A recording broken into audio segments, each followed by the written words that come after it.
It's transfer portal time for Deion Sanders, and he is making some major moves.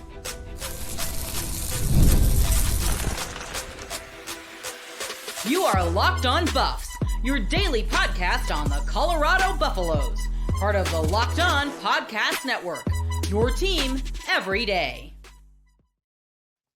Welcome to Locked On Buffs. I am your host, Kevin Borba. Today's episode of Locked On Buffs is brought to you by our sponsors over at FanDuel. You could start the season with a big return on FanDuel. New customers can place a $5 bet, and you'll get started with $150 in bonus bets if you win that first $5 bet. Visit FanDuel.com to get started. We are also brought to you by the Locked On Podcast Network. It's your team every day for free and available wherever you get your podcast. So make sure to like, subscribe, follow, and become an everydayer. You tune in every single day. You comment, you like, you subscribe. We have a lot of fun, and you don't miss out on the Colorado Buffaloes' latest news. Let's talk about it. The Colorado Buffaloes, it's portal season, right? If you didn't know, the transfer portal officially, emphasis on officially, because we all know there's been some back channeling, some conversations here or there.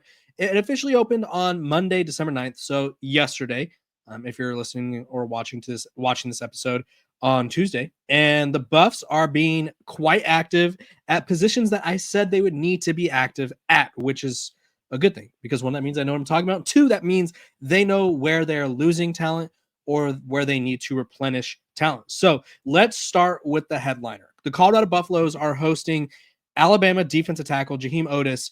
He set up an official visit this week, and he is ranked as the number one defensive lineman in the portal. At one point, he was ranked as the number one player in the portal by 24/7 Sports. He's a guy who was a little banged up this past year for Alabama, 2024, that is, and didn't really play a lot. He only played in 4 games before deciding to redshirt, was dealing with a knee injury, and it kind of prevented him from being in the rotation. When he was a freshman, though, he was an all-SEC type of guy.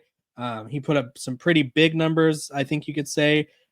Freshman year, he had 29 total tackles, 2 pass deflections, and a sack. This past season, 2023, that is 26 total tackles, 2 pass deflections. And so clearly he's a guy that I think that realistically a change of scenery, could be good for him, right? I think former highly rated 4-star recruit who had a lot of potential. New staff comes in, and just didn't really mesh well, or for whatever reason, he just didn't pan out, right? But if you look at his overall grades on PFF throughout the years, he's been pretty solid, right? A 75.4 grade in 2022, 65.4, and then this year he only played in a handful of games, posting a 53.6. There's a reason that he's rated so highly, and I think realistically, he needs to be healthy, for one, right? He needs to be in a situation where he could be coached up a little bit. Obviously, if he's that good, right, there shouldn't be as much of a decline as there was. And so I think the combination of the staff's change and the injuries really got to him. So imagine what he could do with Warren Sapp coaching him up, right? Warren Sapp had that defensive line cooking this past year. And I fully expect that if Warren Sapp gets his hands on Mr. Jaheim Oatis, things are going to be going quite well for young Mr. Oatis. And Colorado, they get a monster in the middle. I think the one thing that you could say about Colorado, maybe last year, especially 2023, not as much this year, but maybe a little bit this year, is they were a little still undersized at the defensive front, right? Chidozie Nwankwo is notorious for being really good despite being undersized. But you have a guy like Oatis here, 6'5", 330. That's a big body. You get him and a couple other guys to get going again, and oh my gosh, that Colorado defensive front may be leading the Big 12 in sacks again, and may be one of the best run defenses in the Big 12 as well. Let's move on. The Buffaloes are also expected to host safety Taufik Bayard, and if that sounds familiar, his brother is in the NFL, or was in the NFL, Kevin Byard. He is someone who, let's just call it what it is, right? Colorado is going to be in the mix for quite a few safeties because, one, you're losing Cameron Simmons-Craig, you're losing Shiloh Sanders, which I know Shiloh didn't have the year that we all expected. And I think the hard part about the Shiloh Sanders experience was we were so enamored with him because one, he's Deion Sanders' son. Two, we had seen him play so well last year, and then this year he doesn't have quite the year that Buffs fans were hoping for. That being said, he's off to the NFL. Cameron Craig's off to the NFL. You have both safety spots open. Now, you have guys like Carter Stottmeyer. You have guys like Savion Riley who played some quality snaps this year for the Buffs, but that doesn't mean you don't go into the portal and try to get some guys who are even better. And so a little bit about Byard. He's deciding between Colorado and Virginia Tech at the moment. He's taking a trip to Virginia Tech on the 11th, which is tomorrow, and then we'll be heading to Boulder on the 20th. So the Buffs, assuming nothing happens at Virginia Tech to where he just completely shuts it down, will have a chance to really wow him and make that last impression. 6'1", 200 pounds, 54 tackles, 2 sacks, and a pick this past year. My favorite part, he has 3 years of eligibility. So clearly he's an investment for wherever he goes, right? They'll probably get him for 1 more, 2 more years, which is a pretty big deal, right? I think a lot of the times when you see these guys who have in the portal, it's like, okay, you're getting them for 1 year, they're a rental.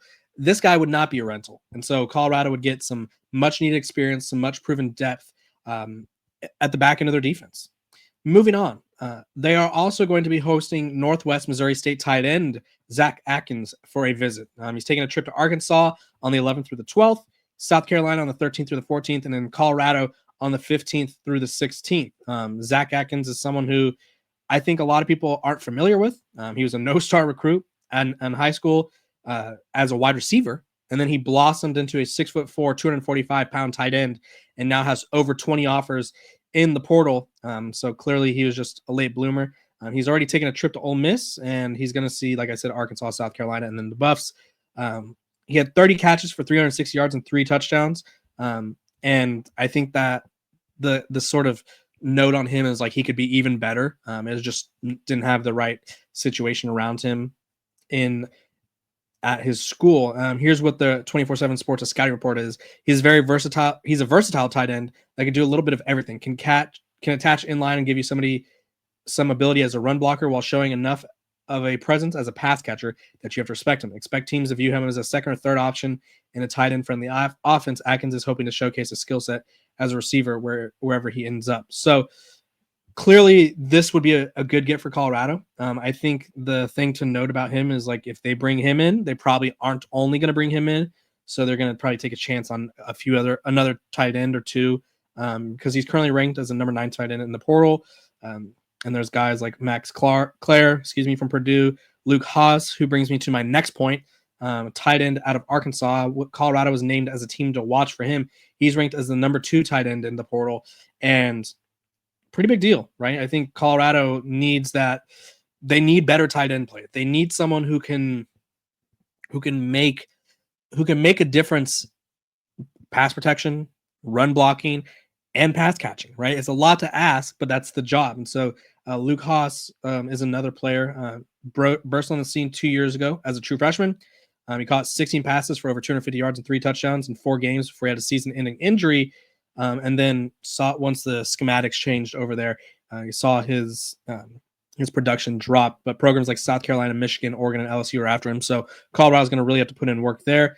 And then also defensive tackle Gabriel Lightfoot is also going to be expected to visit the Buffs. 6'3", 300-pound defensive lineman from Fresno State, has started over 25 games, and obviously the more depth in the middle, the better. So Colorado has quite a few guys, quite a few players that are taking a trip to Boulder, and I'm sensing a theme here, right? It's defensive line, it's tight end, and it's the secondary. It'll be interesting to see if they attack the offensive line a bit more. But you have to like what you're seeing from Coach Prime, right? Because if Coach Prime gets these guys on campus, and we know this because we saw it last year, it's really hard for guys to visit Colorado and then not go there. So if Coach Prime gets these guys on campus, I really like their chances. So I will keep you guys updated on every single transfer portal link that Colorado has. Also, I almost forgot the most interesting one to me, former 5-star receiver Caleb Odom. He was teammates with Julian Lewis in high school, 6'5", spent this past year at Alabama. They were going to move into tight end. They moved him back to receiver. Big-bodied, obviously has a connection with Julian Lewis, who is the projected future of the program for Colorado. So that could be another intriguing portal target to watch. And like I said, I'll keep you guys updated on every single portal target along the way. So that way you know who you will be cheering for next year, because obviously there's going to be a lot of different names and faces for the Buffs in 2025. When we come back, we're going to be talking about the Heisman finalists, the odds, who's the favorite, who I think is going to win, and more. But first, a quick word from our sponsors. This episode of Locked on Buffs is brought to you by FanDuel. Get ready to tackle the NFL action with FanDuel, America's #1 sportsbook, because right now, new customers can bet $5 and get $150 in bonus bets if you win. The FanDuel Sportsbook app gives you everything you need to place live bets on the NFL all in one place. So when you get a hunch in the middle of the game, you can check out the latest stats, view live play-by-play, and so much more on the same page where you place your bets. Just visit FanDuel.com to join today. You'll get started with $150 in bonus bets if you win that first $5 bet.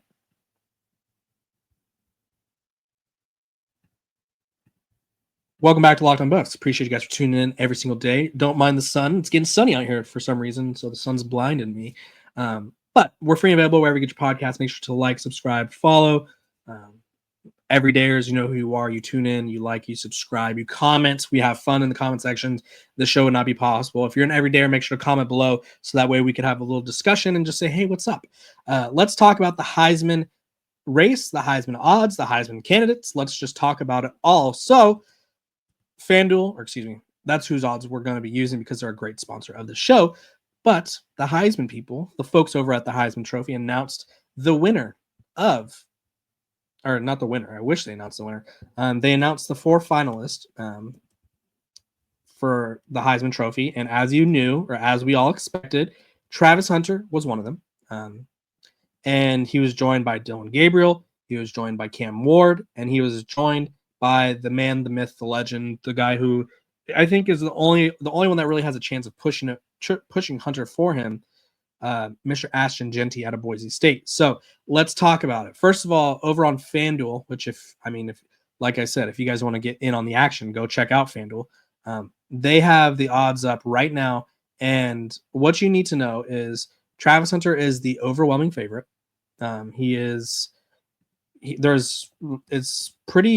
It's pretty big in terms of how much he's leading by.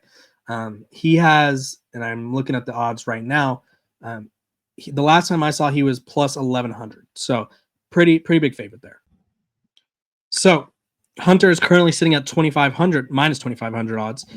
So if you bet $20, you'd win $4. Ashton Jeanty is right behind him. Well, not really right behind him. He's the only one that's close at plus 1,000 odds. So if you bet $20, you'd win 1,000. Dillon Gabriel is currently the in third place with the odds, right? He's plus 2,500. He's someone that I think you know how it is, right? And I think a lot of people were upset that Cam Skattebo wasn't one of the finalists. Let's just say what the Heisman Award usually is. And so Travis Hunter or Ashton Jeanty, whoever wins the award, they will really sort of give us a nice reset or a nice shift. The Heisman Award usually goes to the best quarterback on the best team. So Shedeur Sanders, best quarterback in college football, but Dillon Gabriel is the best quarterback on the best team in college football, or he is the quarterback of the best team in college football. So he's in the mix, and then Cam Ward is right there with him with plus $25,000 odds, 25,000, excuse me. So it's one of those things where I still think it's Travis Hunter's award to lose. I think realistically, the people that are making up this snap count thing where it's like, oh, he's only winning it because he plays a lot, it's weird. It's cringy, right? We're just coming up with the reasons to hate on a player who's associated with Colorado and associated with Coach Prime. And maybe one day people will outgrow this sort of, I don't know, disdain for Coach Prime and Deion Sanders, what he's doing and all the guys that are associated with him. But Travis Hunter's elite at receiver. He's elite at corner. And there really needs to be sort of this come to Jesus moment for people where they just realize, like, hey, just because we don't like Coach Prime, the person, doesn't mean we have to hate on everybody associated with him. Like, it's okay to not like someone. I don't know why you wouldn't like him. But if you don't like him, that's okay. But that doesn't mean you need to shoot down Travis Hunter because of that, right? Travis Hunter is going to go down as a college football legend. It wouldn't shock me if his numbers retired in Boulder. It wouldn't shock me if he's someone who we're talking about him forever for the impact that he had. Maybe he changes the game of football. Maybe we see more two-way players. Travis Hunter is going to be an all-time college football player, whether people like it or not. So it's not just that he plays a lot, it's that he plays both positions all the time, and he dominates them. So people need to get over themselves, get off their high horses, and just accept that Travis Hunter is really good and is most likely, barring a complete change, going to win the Heisman. When we come back, we're going to be talking about the latest NFL mock drafts and where they have your two favorite Colorado Buffaloes slated to go.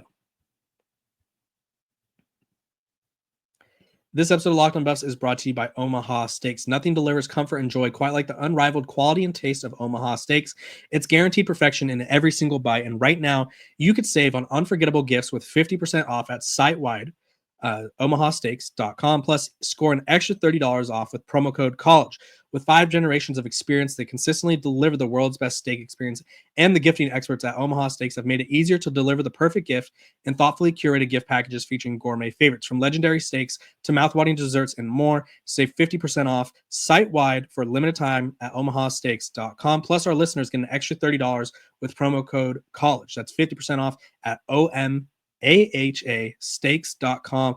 and an extra $30 off with promo code COLLEGE. Minimum purchase apply. It's Christmas time. Go get someone that nice steak or package for Christmas. Welcome back to Locked on Buffs. Appreciate you guys for tuning in every single day, making me your first listen of the day. We're free and available wherever you get your podcast. So make sure to like, subscribe, and follow. Share this with a friend so that way we can continue to grow the community. Also, make sure to like, subscribe. Like I said, don't miss a single episode. Become an everydayer because we have a lot of things to cover. We have a lot of things to talk about, and I'm going to be talking about it every single day because I got you covered over here on Locked on Buffs. So let's talk about outside of the Heisman debate and the college football playoff debates, which are kind of starting to settle down. We're getting into debates over who is going to be the number one pick. And there's sort of a 3-horse race, it seems, and 2 of them are Colorado players, which is impressive. It's Shedeur Sanders, Travis Hunter, as we expected. The third guy is Cam Ward. So whoever gets that top pick, realistically, I think it's just a matter of who they prefer, right? And so I'll make the case for Shedeur and Travis as the number one pick. If you're a team that needs a quarterback, so I'm going to look at the draft order right now as it currently stands according to Tankathon, and we'll go off that. So right now the order is Raiders, the Las Vegas Raiders, that is, New York Giants, New England Patriots, Carolina Panthers, and Jacksonville Jaguars for the top 5, and Tennessee Titans at pick number 6, right? I'm looking at a mock draft right now. The Raiders are taking Shedeur Sanders in this draft. I think if they are the number one pick, they will get Shedeur, right? I think if, say, it's the New York Giants or the Tennessee Titans or maybe the Carolina Panthers, or I think they go Cam Ward. I think the Tennessee Titans and the Carolina Panthers actually might stick with who they have at quarterback, Trevor Lawrence and Bryce Young. So I think the Giants, I think Coach Prime has made it sort of clear that he doesn't want his son to go to certain teams. And I don't know if the Giants are one of those teams. He didn't want to, at one point they said no cold weather teams. And so that's the Giants, obviously. I think Shedeur Sanders has done a lot of, we'll call it marketing with the Raiders in a way. Like he'll post things about him. He reacts to certain things. His data says certain things. And I think it's just really interesting to see all the connections between him and the Raiders. I don't know if Antonio Pierce will be the coach, but regardless, I think the Raiders take him either way. Then the Giants at number 2, they obviously need a quarterback. If the Giants are number 1, I think they go Cam Ward. If the Giants are number 2, they get Cam Ward. I think that's their guy. He's a elite passer, so Shedeur Sanders, but Cam Ward is a bit more mobile in the pocket. And I think the Giants need someone who's better at evading the rush and making plays with his arm.